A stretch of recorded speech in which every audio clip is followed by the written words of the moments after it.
Hello Year 8, this revision podcast will just be a very brief one going over some key ideas to make sure you revise ahead of your exam. Now, as I told you in class, you will be assessed on everything we've done so far in both population and not only that in coasts too. And then before our last topic is finished, global warming and climate change.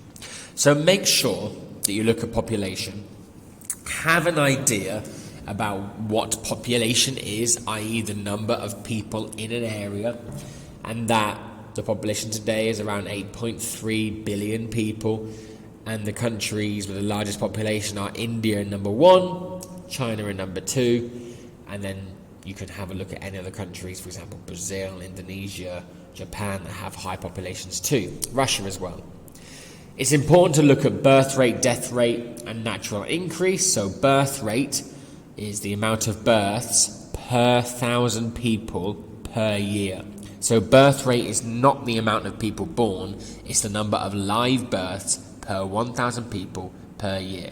So if there's 1,000 people taken at random, and between them they had 83 children, over that year, the birth rate would be 83. The death rate is exactly the same, just for deaths. So the number of deaths per 1,000 per year. So let's just say in 1,000 people, a random selection, 54 people died. Therefore, the death rate would be 54 in that year. Now look at my numbers I've just done. 83 births, 54 deaths. If that happens across a country, there's more births than deaths in a year, the population will go up. This is called natural increase. Natural decrease is where there's more deaths than births. But in most places around the world, in developing countries, the births are higher than the deaths, the population is increasing. Okay? Why has population gone up? Well, the Industrial Revolution meant that people could actually develop and earn money. And in terms of increase in world population, people are becoming richer. So people are becoming more developed. People are becoming healthier, living longer, able to have more children. Now this will obviously cause a strain. If there's more people, there's more traffic congestion, there's more environmental pollution, there's more waste, more space needed for housing, so we have to clear some land for that. There's also more of a demand for food, more of a demand for water, and with competition for these resources, you're going to have wars, conflicts, things like that. Okay, in terms of waves and coasts, that's the next topic. So coasts, what causes waves? The wind.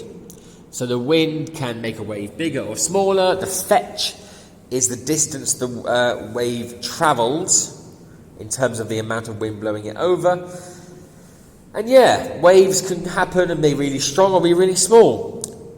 The normal factors that determine how big a wave will be are the length of time the wind has been blowing for, the distance the wind has been blowing, and the strength of the wind. All about the wind, which causes the waves. Now, if the wind has been blowing quite strongly, you might get a strong swash. So swash is the force of the water hitting onto the beach, whereas backwash is the water withdrawing, going back into the ocean. Okay? In terms of the tide, this is different. The tide is from the moon and the gravitational pull from the moon. This causes the tides. The tide is the level of the water, okay? Whether it can be high or low. Tides happen every single day. So you get high tide at one point where the water's at its highest level, and you get low tide when the water's at its lowest level. And that's how tides occur. Now, in terms of jobs you can find on the waves that they do, the waves do 3 things. The waves do erosion, the waves do deposition, and the waves do transportation. Okay? Erosion is the wearing away of material, and waves break down material, they break down rocks. In terms of deposition, that is the dropping of material, and that can build up a beach if you keep doing it over and over and over again. And transportation is the moving. You transport yourself to a school in the same way a rock is transported. So a wave can carry a piece of sediment, it can move it. It it can take it from one place to another and change the shape of the coastline. Now, one thing that can do this is a rip current. A rip current is a powerful, narrow channel of fast-moving water that flows away from the shore, a little bit like destructive waves where the backwash goes back into the sea in a very fast current. So that's coasts, and make sure you know about waves and tides, and about erosion, transportation, and deposition. So, for example, if you get waves carrying rocks and hurling them at the cliff or the sheer force of the water, that's hydraulic action. And I taught you about attrition, when they hit together. I told you about abrasion. This is where they get smoother and they're grounded down. So if you're getting erosion where it's becoming smoother, that's abrasion. And then you have solution, where the sediment is dissolved by the water.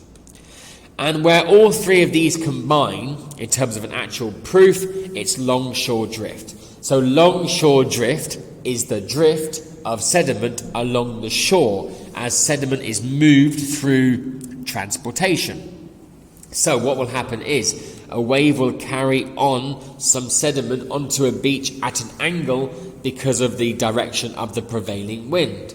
Then what will happen, if the swash is strong, it will drop that sediment, deposition, before eventually a strong wave where the backwash is strong will take it back out dead straight. Okay? Then this happens over and over and over again. So if you imagine a sediment being on the very left-hand side of a beach, then it goes a bit over, then goes back out to sea, then it's blown over a little bit, moves to the right, back out to sea, moves to the right again. Overall, this sediment will move along the coastline as a repeated process. So just know, prevailing wind causes this. We'll look at this in revision lessons. Goes at an angle and straight back down. An angle on the beach, straight back out into the ocean. An angle onto the beach and then straight back down, back into the ocean. Okay?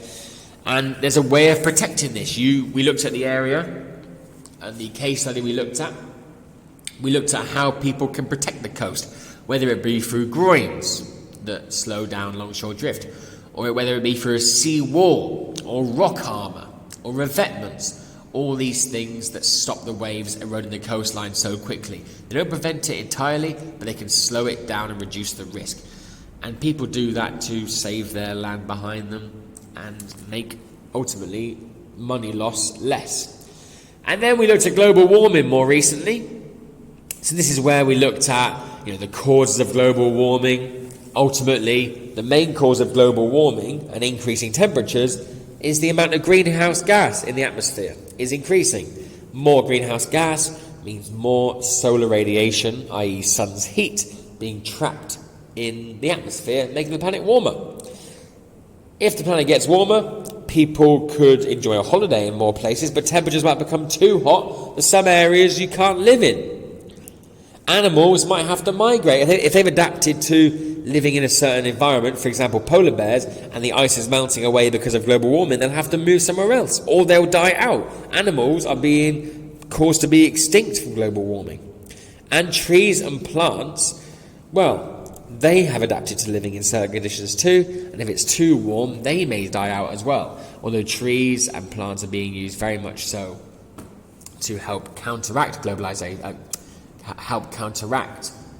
greenhouse gases, because trees absorb CO2, which is a greenhouse gas. Methane is the other greenhouse gas, don't forget. Bacteria and viruses are also increasing because they thrive in wet and warm conditions. But greenhouse gases are not all bad. We need them. Okay, we need greenhouse gases. Without them, the Earth would be minus 18 degrees as an average temperature. What they do is they trap that sun's heat in our atmosphere, because the sun's energy comes down and then bang, it bounces off the surface and goes back into space. But the greenhouse gases stop it. They act as like a bit of a blanket. They insulate the Earth. They stop all the heat escaping. Some still does, but a lot of it does not, because these gases trap it, making it warm enough for us to live. The problem is now we're doing too much greenhouse gas and too much of the sun's heat is being trapped. That's why global warming is happening. So global warming is coming from these greenhouse gases. You have nitrous oxide, you have methane, you have carbon dioxide, obviously CO2, and you have water vapor as well. And in terms of which country has the highest emissions, it's China currently. America is still very high, but China is number one. And the last thing to revise, ultimately, is what you can do to slow down global warming. How can you counteract global warming, whether it be through reducing the population, whether it be through using renewable energy, clean energy that doesn't give off greenhouse gases, whether it be to use less energy, whether it be to, in terms of slowing down global warming, planting more trees to try and absorb some of that CO2, whether it be through carbon capture or trying to remove CO2 from the atmosphere, whether it be from removing your meat consumption or using less meat and eating less meat. Obviously this means less cows and less methane. It's about reducing your consumption ultimately, and that is how global warming can be slowed down. I hope this podcast helped. Anything else you need, let me know. Keep revising. Well done.